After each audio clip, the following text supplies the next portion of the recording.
নাহমাদুহু ওয়া নুসাল্লি আলা রাসূলিহিল কারীম। আউযু বিল্লাহি মিনাশ শাইতানির রাজীম। আজকের আমাদের আলোচনার বিষয়বস্তু সূরা আল বালাদ আয়াত নং 16। 16 নং আয়াতে মহান আল্লাহ তিনি কি বলেছেন? মহান আল্লাহ তিনি বলেছেন, আও মিসকিনান জামাত রবা, আও মিসকিনান জামাত রবা, অথবা মাটিতে লুটিয়ে পড়া, চরম দারিদ্রকে খাওয়ানো বা সাহায্য করা। এখানে আল্লাহ তাআলা আগের আয়াতের ধারাবাহিকতায় তিনি বলেছেন, মানুষ যদি অতিক্রম করতে চায় কঠিন পথ আল আকাবা, তবে তার করণীয় হলো আত্মীয় এতিমকে সাহায্য করা, যা 15 নং আয়াতে মাটিতে লুটিয়ে পড়া এক চরম দারিদ্রকে সাহায্য করা। তাই আল্লাহ 16 নং আয়াতে ঘোষণা করছেন, আও মিসকিনান জামাত রবা, অথবা মাটিতে লুটিয়ে পড়া চরম দারিদ্রকে খাওয়ানো বা সাহায্য করা। মিসকিন, মিসকিন শব্দের অর্থ হলো এমন দারিদ্র যার কোনো সম্পদ নেই, যার অভাব এত প্রবল যে সে নিজেকে সামলাতেও অক্ষম। মাত্রাবা শব্দের অর্থ হলো এমন অবস্থা যেখানে মানুষ মাটির সঙ্গে লেগে থাকে, অর্থাৎ দারিদ্র, ক্ষুধা ও নিঃস্ব অবস্থার চরম সীমায় পৌঁছে গেছে। এটার অর্থ হলো মাত্রাবা। অতএব এই আয়াত মানবতার দ্বিতীয় স্তর শিখায়, মানবতার দ্বিতীয় স্তর শিখায়, যা দুর্দশাগ্রস্ত, অবহেলিত, সমাজচ্যুত সমাজচ্যুত এই মানুষের প্রতি মমতা ও সাহায্যের হাত বাড়ানো। আগের আয়াতের গভীর নিহিত অর্থ হলো দারিদ্রের প্রতি কেবল দান দিয়ে সীমাবদ্ধ নয়, বরং সহানুভূতির নৈতিক দায়িত্ব দেখাতে হবে। জামাত রবা শব্দের অর্থ হলো মাটিতে লুটিয়ে পড়া। এটি শারীরিক অবস্থা দিয়ে সীমাবদ্ধ নয়, এটি এক সামাজিক প্রতীক। যেখানে একজন মানুষ সমাজের তলানিতে পড়ে গেছে, যেখানে একজন মানুষ সমাজের তলানিতে পড়ে গেছে, জামাত রবা মাটিতে লুটিয়ে পড়া, এমন অবস্থায় পড়ে গেছে, তাকে সাহায্য করা। অর্থাৎ যে সমাজে কেউ এমন অবস্থায় পড়ে থাকে, সেখানে ধনী ও সমর্থনবানরা ব্যর্থ হয়েছে। এই ব্যর্থ হওয়ার পরিচয় হলো একজন মানুষ সমাজের তলানিতে পড়ে গেছে, তাকে উঠানো, তাকে বসানো কেউ নেই। ইসলাম চায় সমাজ এমন হোক যেখানে মানুষ পড়ে না থাকে ক্ষুধায়, অপমানে এবং অসহায়ত্বে। এইভাবে কোনো ব্যক্তি যেন মাটিতে পড়ে না থাকে, ইসলাম এটা চায়। সুতরাং এই আয়াত কেবল দানের আহ্বান দিয়ে সীমাবদ্ধ করেনি, বরং দারিদ্র দূরীকরণের একটি সামাজিক দায়িত্বের ঘোষণা দিয়েছে। আরবি ডিকশনারি যদি আমরা দেখি, সেখানে বলা হয়েছে যে মিসকিন, মিসকিন শব্দের অর্থ হলো স্থল অসহায় দারিদ্র, অর্থাৎ যিনি কিছু করতে অক্ষম, অর্থাৎ নিঃস্ব। লা জালালি, যা শব্দের অর্থ হলো আবিধানিক, যা রয়েছে এখানে বোঝাতে ব্যবহৃত হয়েছে। মাত্রবা, মাত্রবা মানে মাটি, ধুলা, মাটিতে ধুলাই থাকা, চরম দারিদ্র, চরম দারিদ্র এই নির্দেশক এখানে ঘোষণা করা হয়েছে। আরবি ভাষায় বলা হয় জামাত রবা, এমন চিত্র আঁকে যেন মানুষ ক্লান্ত অনাহারে মাটিতে লুটিয়ে পড়ে। কোনো সহায় নেই তার, কোনো আশ্রয় নেই, কোনো সান্ত্বনাও তার নেই। এটি কেবল দারিদ্র নয়, এটি মানসিক লাঞ্ছনার এক প্রতীক। তাফসিরে ইবনে কাসির সেখানে বলা হয়েছে যে মিসকিন যিনি চরম দারিদ্রের মধ্যে পতিত, মিসকিন যিনি চরম দারিদ্রের পতিত, যার মাথা উঁচু করারও শক্তি নেই, সমাজে এত তলানিতে পড়েছে, তিনি হলেন মিসকিন। তিনি আরো বলেছেন যে এই মিসকিনকে খাওয়ানো, অন্ন দেওয়া, আশ্রয় দেওয়া বা সাহায্য করা, সে আল্লাহর নিকটে অতিক্রমকারীদের অন্তর্ভুক্ত হবে, আল্লাহর নিকটে অতিক্রমকারীদের অন্তর্ভুক্ত হবে।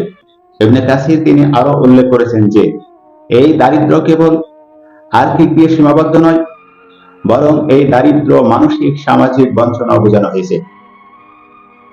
তাফসিরে আল জালালাইন সেখানে বলা হয়েছে যে জামাত রবা এটার অর্থ হলো এমন দারিদ্র যার শরীর ধুলায় মলিন, তার কারণ তার ঘর নেই, তার বিছানা নেই, তার খাদ্যের ব্যবস্থা নেই। তিনি আরো বলেছেন তাদের সাহায্য করা কেবল দান দিয়ে সীমাবদ্ধ নয়, বরং মানবতার প্রতি কৃতজ্ঞতা প্রকাশ করা।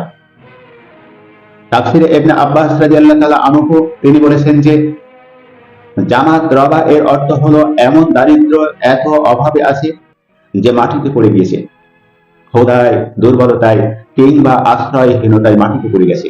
তিনি আরো বলেছেন, যে ব্যক্তি এমন লোককে সাহায্য করে, আল্লাহ তার দুনিয়া ও আখিরাতের দরজা খুলে দেন। নবী সাল্লাল্লাহু আলাইহি ওয়াসাল্লাম তিনি বলেছেন যে, দারিদ্রকে অবজ্ঞা করো না, তোমরা দারিদ্রকে অবজ্ঞা করো না। তার কারণ হলো আল্লাহ হয়তো সেই দারিদ্রের মাধ্যমে তোমার জন্য রিজিক নির্ধারণ করে রেখেছেন। এই হাদিসটি আছে মুসনাদে আহমদে। আরেকটি হাদিসেও নবী সাল্লাল্লাহু আলাইহি ওয়াসাল্লাম তিনি ঘোষণা করেছেন, সত্যিকারের মিসকিন সে নয়, সত্যিকারের মিসকিন সে নয় যে ভিক্ষা করে বেড়ায়, সে সত্যিকারের মিসকিন নয়। বরং সত্যিকারের মিসকিন হলো ওই ব্যক্তি যে লজ্জায় মুখ খুলতে পারে না, অথচ অভাবের তাড়নায় সে মাটিতে লুকিয়ে পড়েছে। জামাত রবা তাকেই দান করো, সহযোগিতা করো, হাত ধরে টেনে তুলো, সমাজে প্রতিষ্ঠিত করো। সাদাকায়ে যাকাত তাকে অবশ্যই দিয়ে সমাজে দাঁড় করিয়ে দাও, প্রতিষ্ঠিত করে দাও। সহিহ বুখারী। নবী সাল্লাল্লাহু আলাইহি ওয়াসাল্লাম তিনি আরো ঘোষণা করেছেন, তোমরা মিসকিনদেরকে ভালোবাসো, কেননা কিয়ামতের দিন সেই মিসকিনরা প্রথমে জান্নাতে প্রবেশ করবে। তিরমিজির হাদিস এটা আছে। এই জামাত রবা এই আয়াত নিয়ে বিজ্ঞান যুক্তি ভিত্তিক বিশ্লেষণ যদি আমরা করি, সমাজ বিজ্ঞানের দৃষ্টিতে সেখানে বলা হয়েছে যে, যে সমাজে দারিদ্রের যত্ন নেওয়া হয়, যে সমাজে দারিদ্রের যত্ন নেওয়া হয়, সেই সমাজে অপরাধ, হিংসা ও বৈষম্য কমে যায়। মনোবিজ্ঞান তিনিও বলেছেন, সহানুভূতি মানুষের মধ্যে সুখ হরমোন বৃদ্ধি করে, যার কারণে মানসিক প্রশান্তি নিজের ভেতরে অনুভূত হয়। অর্থনীতির দিক থেকেও যদি আমরা বলি, দারিদ্রের প্রতি সহায়তা করা অর্থনীতির ভারসাম্য রক্ষা করা। ইসলামে যাকাত বা সাদাকা তার বাস্তব উদাহরণ। নীতিশাস্ত্রে সেখানে বলা হয়েছে, এটি কেবল দান নয়, এটি এক নৈতিক চেতনা। তুমি উঠবে, অন্যকেও উঠতে সাহায্য করো। এই আয়াতের সাদৃশ্য নিয়ে অন্যান্য ধর্মগ্রন্থের সাদৃশ্য যদি আমরা উপস্থাপন করি, তাহলে আমরা দেখতে পাই ভগবত গীতায় বলা হয়েছে অধ্যায় 3 শ্লোক 13, সেখানে বলা হয়েছে যে নিজের জন্য নয় অন্যের ক্ষুধা নিবারণ করে, যে নিজের জন্য নয় অন্যের ক্ষুধা নিবারণ করে, সে পবিত্র হয়। এটা বলা হয়েছে ভগবত গীতা অধ্যায় 3 শ্লোক 13-তে। তাহলে দারিদ্রের যত্ন নেওয়া এটা ধর্মীয় পবিত্রতার লক্ষণ। আরো বলা হয়েছে যে যজুর্বেদ অধ্যায় 31 শ্লোক 18, সেখানে বলা হয়েছে যে খোদার তোকে অন্ন দেয় সে ঈশ্বরের সেবক, যে খোদার তোকে অন্ন দেয় সে ঈশ্বরের সেবক। অর্থাৎ খোদার তোকে অন্ন দেওয়া ঈশ্বরের সেবা করা।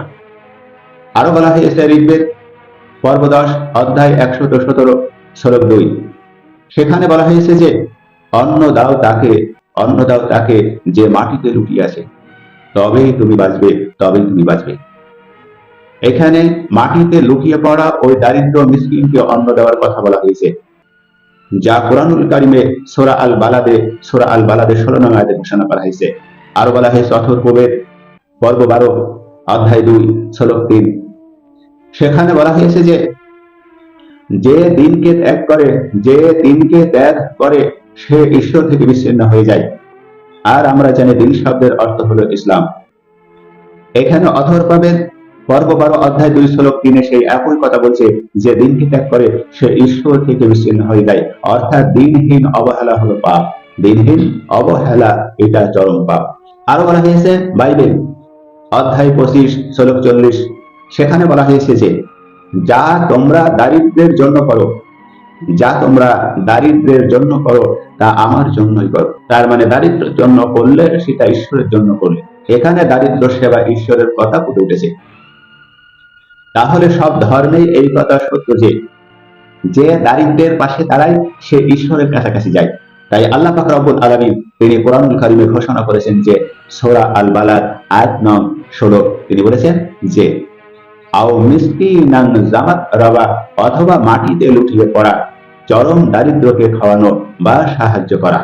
তাহলে সারসংক্ষেপ এটাই দাঁড়ালো যে কোরআনুল কারীমের মূল বার্তা হলো মাটিতে লুটিয়ে থাকা চরম দারিদ্রকে সাহায্য করো। তাফসীরে ইবনে কাসির চরম অবহেলার প্রতি এই মানুষকে সহায়তায় করায় কঠিন পথ অতিক্রম করা। তাফসীরে আল জালালাইন মাটিতে ধুলা মাখা দারিদ্র সর্বাধিক অসহায়, তাকে সাহায্য করো। তাফসীরে ইবনে আব্বাস যিনি এমন মিসকিনকে সাহায্য করেন যা আল্লাহ তাকে রিজিক বাড়িয়ে দেয়। হাদিসের শিক্ষা হলো, সত্যিকারের মিসকিন লজ্জায় সাহায্যের জন্য হাত বাড়ায় না, হাত পাতে না, দূরে যায় না।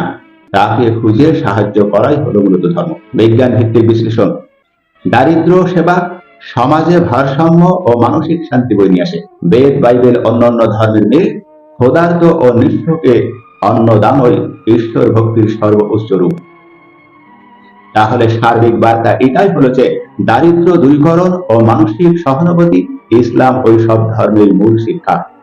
চূড়ান্ত সারমর্ম এটা এলো যে মানবতার পথ কঠিন, মানবতার পথ কঠিন, কারণ তা মাটিতে লুটিয়ে পড়া মানুষের হাত ধরতে শেখায়, মানুষের হাত ধরতে শেখায়।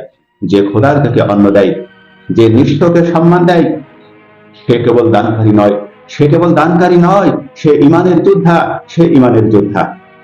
তাই মহান আল্লাহ তিনি ঘোষণা করেছেন, তুমি কি জানো কঠিন পথ সেটা কি?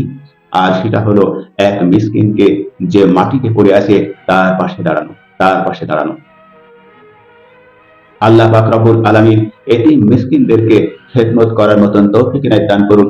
সকলে বলুন আমিন।